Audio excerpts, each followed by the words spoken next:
Tarde a todos.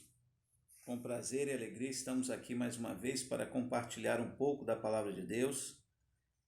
Hoje eu quero ler um texto conhecido por alguns, está registrado no livro de Atos, capítulo 3, versículos de 1 até o 10. Atos 3, de 1 a 10. O texto diz assim: Certo dia de tarde, Pedro e João estavam indo ao templo para a oração das 3 horas. Estava ali um homem que tinha nascido coxo. Todos os dias ele era levado para um dos portões do templo, chamado Portão Formoso, a fim de pedir esmola às pessoas que estavam no pátio do templo. Quando o coxo viu Pedro e João entrando, pediu uma esmola.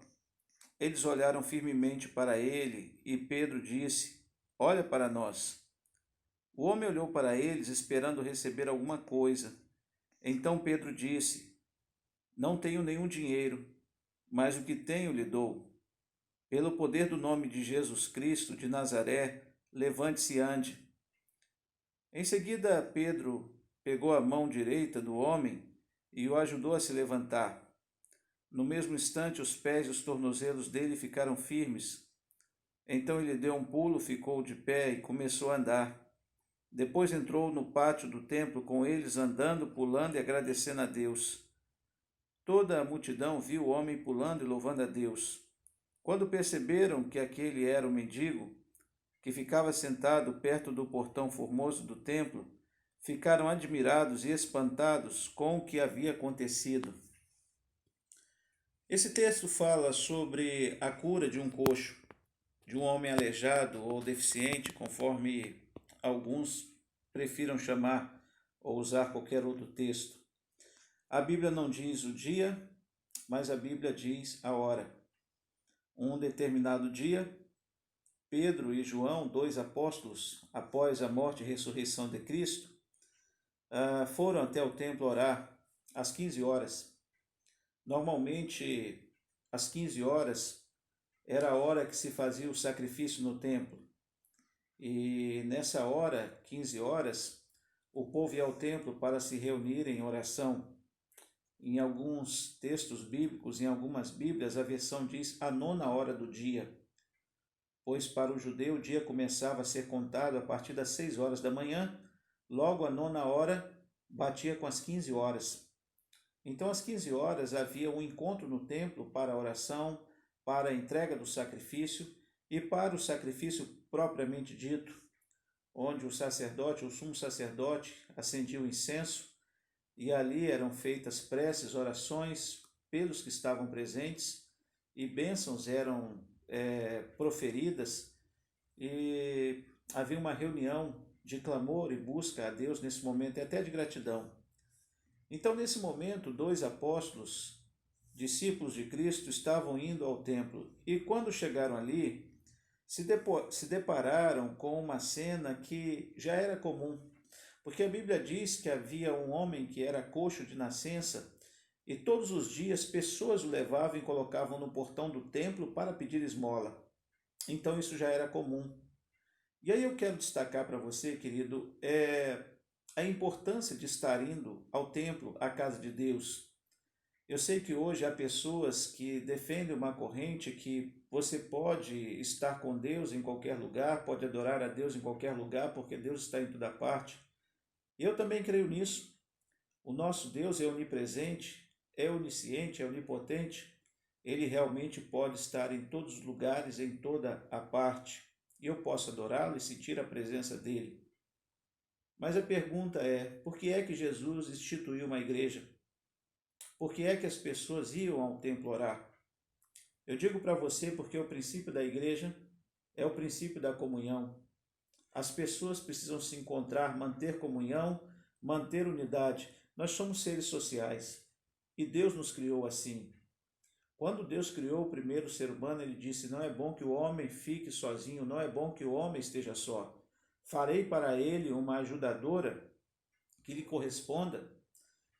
Enfim, esse princípio da comunhão, ele é um princípio que é praticado na igreja, no templo, e por isso aqueles apóstolos iam ao templo para se encontrar com outros irmãos e ali adorar. E o segundo destaque que eu faço é que havia um homem aleijado desde nascença que todos os dias era colocado na beira do templo, na porta do templo, ou melhor, num portão chamado Formoso ou Porta Formosa. Era um portão que dava acesso direto ao pátio do templo. Afinal, nem todos podiam entrar no templo, a não ser que fosse sacerdote ou sumo sacerdote ou os próprios levitas. E esse homem era posto ali. Alguém diria, esse homem era muito inteligente, esse homem, outros diriam, era oportunista, esse homem tinha cadeira cativa ali naquele lugar, porque era o lugar que as pessoas iam, saíam, entravam e vinham com o coração quebrantado. Então esse homem era posto ali porque ele sabia que as pessoas iam naquele momento de sacrifício, o momento da oferta. E sem dúvida alguma as pessoas iam e pensavam em Deus, o mandamento de Deus que diz amar a Deus sobre todas as coisas e o próximo a si mesmo. Então pessoas que vão à casa de Deus quebrantadas e saem com o coração quebrantado querem ajudar o próximo. E aí esse homem que era coxo era colocado justamente aonde o povo passava, para que ele visse o povo e o povo olhasse para ele e pudesse ajudá-lo. E aí quando Pedro e João está entrando no templo e vê a cena desse homem, e aí você vê o que o evangelho faz. O evangelho, ele não mantém a mendicância, mas ele propaga, ele ensina a mudança de vida. Pedro e João, quando estão entrando no templo, aquele homem pede esmola, Pedro diz assim, olha para nós. E aquele homem olhou para os dois. É uma realidade que às vezes quando vemos alguém caído, e mesmo que seja mendigo ou não, nós muitas das vezes sequer queremos olhar para a pessoa, e muito menos encarar nos olhos. E Pedro e João disse àquele homem, olha para nós, como quem diz, não tenha vergonha, não tenha medo, não tenha preocupação, como quem diz, nós se importamos com você, nós estamos vendo você. Aquele homem olha para Pedro e João esperando receber alguma coisa, provavelmente dinheiro. E aí Pedro diz, eu não tenho dinheiro, eu não tenho o que você quer, mas o que eu tenho eu te dou. Em nome de Jesus Cristo de Nazaré, levanta-se e anda. E aí primeiramente a gente vê a empatia que foi gerada no coração de Pedro e João, a empatia que envolve o amor, que envolve a compaixão, que envolve a graça, que foi gerada no coração de Pedro e João, aonde a fé foi manifesta. Olha para nós não temos dinheiro, nós não temos prata e ouro, nós não temos riqueza, mas o que nós temos nós te damos. Em outras palavras, eles estavam dizendo, você precisa muito mais do que dinheiro, meu filho. A sua necessidade está acima do dinheiro. A necessidade que você tem é algo que o dinheiro não pode comprar. E diz, então, no nome de Jesus, o que você precisa é levantar e caminhar. Você precisa de um milagre na sua vida. Verdade é que nós passamos a vida inteira correndo atrás do vil metal, correndo atrás de dinheiro.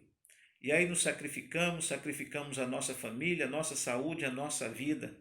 E a maioria das vezes não conseguimos saciar o nosso ego. E o que eu quero dizer para você nessa tarde, com pouco tempo que temos, valorize o que é mais importante na vida. O que é mais importante na vida pode não estar no vil metal, pode não estar no dinheiro. O que é mais importante na vida pode ser algo que você pessoalmente precisa e que está do seu lado às vezes e que está dentro de você. A necessidade maior daquele homem estava nele. Era a necessidade de caminhar, mas tão habituado que foi correr atrás, pedir dinheiro, que ele esqueceu da sua maior necessidade. Na porta de um templo, mendigando. E assim há pessoas que dentro da casa do Pai estão mendigando, dentro da sua família estão mendigando, dentro da igreja estão mendigando, sabe? Pessoas dentro de um consultório mendigando. Eu não sei qual é a sua luta, não sei qual é a sua dor, mas uma coisa eu tenho para dizer a você nessa tarde. Em nome de Jesus Cristo de Nazaré, levanta tua cabeça e anda. Refaz os teus ânimos, refaz os teus conceitos, refaz a sua história e anda. Vai em frente, caminha, que você vai vencer. A Bíblia diz que na mesma hora, os joelhos, os artelhos daquele homem se firmaram, e ele deu um salto e caminhou. Pela fé ele andou. Querido, querida, tenha fé, movimente-se, ande, não desista. Você em Cristo é mais do que vencedor. Amém? Vamos orar? Senhor, muito obrigado, Pai, por nos ensinar através da Tua palavra. Muito obrigado, Senhor, pela esperança, pela fé que o Senhor nos dá. Muito obrigado pelo milagre e pela mudança de vida. Aqui, meu Pai, pedimos a Tua bênção sobre os nossos ouvintes. Aquelas pessoas com quem temos vínculos, mesmo que seja de ouvirem falar em mensagem. Muito obrigado, Deus, pelo Teu cuidado. Muito obrigado porque o Senhor cuida de nós. Só te agradecemos, Pai. No nome santo de Jesus, nosso Senhor e Salvador. Amém. Deus nos abençoe. Fica na paz de Cristo. Um beijo no seu coração.